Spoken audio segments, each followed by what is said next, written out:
Good evening. This is Chris. I'm out for an evening walk, so this video won't have any script or plan really. Just speaking from my experience and from the heart. So I want to talk about depression. So this will be the first video I've talked about related to psychology. So I'm trying to block out the light there. So depression, yeah. So depression is, well, I can't get into other people's heads. So it's quite difficult to know if other people experience depression the same way that I do. I guess it's an extremely subjective thing. So it's very hard to know if my experiences are normal or common compared to other people's. So for me, depression is like, it's this big weight on your shoulders. It's this little demon in your ear whispering things to you about how bad you are or how worthless you are or how you would be better off dead. Stuff like that, right? Now, depression, of course, affects people differently. There's different severities of it, different lengths of time. It affects people differently, I, of course, assume. For some people, perhaps it's very little thing, and they feel sad for, a couple of hours or a day, and then they bounce back and they're fine. For other people, it kills them, right? They're so hopeless and so overcome with feelings of, stress and anxiety and worthlessness. I'm always trying to move the camera so that the street lights aren't glaring the video here. Yeah, so for some people it's so powerful that they end up killing themselves. And that's reasonably common, I think. So for me, it's like cycles. I've been dealing with depression for 35 years, maybe, something like that, since I was a teenager. And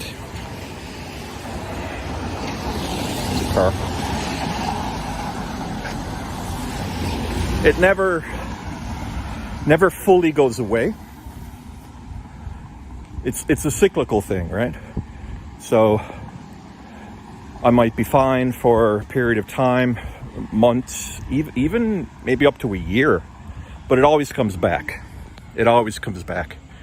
And when it does, it always appears to be more potent or more powerful than before. Camera. Stupid lights. Can I block it with my hand? I have to block it with my head. Yeah.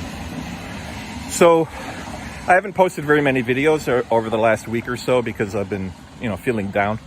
I'm kind of coming out of a cycle right now, so I feel a little bit better to talk about it. So the current problem for me is, I think it's about your personality. I think how you kind of view yourself and what's important to you, what type of person you are, and when life or things get in the way to stop you from being who you are, depression can come, right? So as an example, so if you're like a big fit person, you go to the gym all the time, and you get injured, and now you're laid up, and you can't exercise, you're going to feel horrible because you can't do what you want to do. You can't be the person that you want to be, right? So the injury would cause depression, right? So that's an example. Let me try to. So for me, I'm a conscientious person. Conscientiousness is related to like productivity and hard work. I'm always busy. I always want to be doing stuff. I always want to be productive and making things, being valuable effectively, right? And as a teacher, for 21 years. That means teaching students, being helpful to them, giving them some benefit of English learning to improve their careers or their futures. And that's always a good feeling, right? But then, of course, on the financial side, it's a job, right? So I make money to take care of my kids and my family and myself, right? So there's a financial aspect to that as well. However, this YouTube channel I've created is, 3 months or 3.5 months or something now?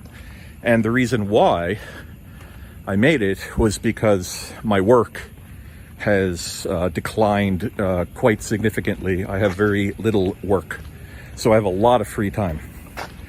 And in that free time, well, I have to be productive. I have to be doing things or I'll go crazy. And hence the creation of a YouTube channel. Currently at 201 subscribers, and I've made a couple of videos that were reasonably popular. So that's fine, I guess. But the problem, of course, is I'm not making any money, and my savings are declining and declining. Eventually, they'll be down to nothing. And of course, that's untenable. Now, I have a wife, and she has a job, so I'm not gonna starve to death or anything. But there's a confliction with another personality characteristic of myself, and that's I'm extremely independent. The idea of being dependent on another person, even if it's my wife, really doesn't fit well or sit well with me. Not at all. So this has been on my mind over the last couple of months. So I've been depressed, right? But as I said, it's a cycle, and I always bounce back until I don't, right? So eventually, I don't have any doubt that I will lose this battle, and it is a battle, right? People who experience either chronic depression or severe depression, it's a fight, and they know that it's a fight. And if you wake up in the morning and you're not sure that you'll be alive at the end of the day, well, that's pretty serious depression. And I've been in that situation many times, even in the last week, right? But I'm still here, so I'm still fighting, and I'm feeling better, right? So I'll bounce out of this current cycle of depression and go from there. So what helps? For me, exercise helps. That's kind of why I'm out walking right now. Even though it's raining, I'm forcing myself to get some exercise, even though my heart's not really in it. But I know that it's important, and I know that it's useful, right? So for me, exercise is one of the key factors for fighting depression and bouncing back from it, right? And for me personally, music is another one. Singing to myself, because my voice is horrible and I'm not a good singer. But I love singing. I love music. And music is quite literally medicine, right? Medicine for your soul. And without music, I would have been dead 30 years ago. There's no doubt about that at all. So, music and exercise. So, that always helps me. And I don't know. So thank you for listening. This is a short video. First video about psychology, depression, and here I am. Have a good night. I'll see you next time.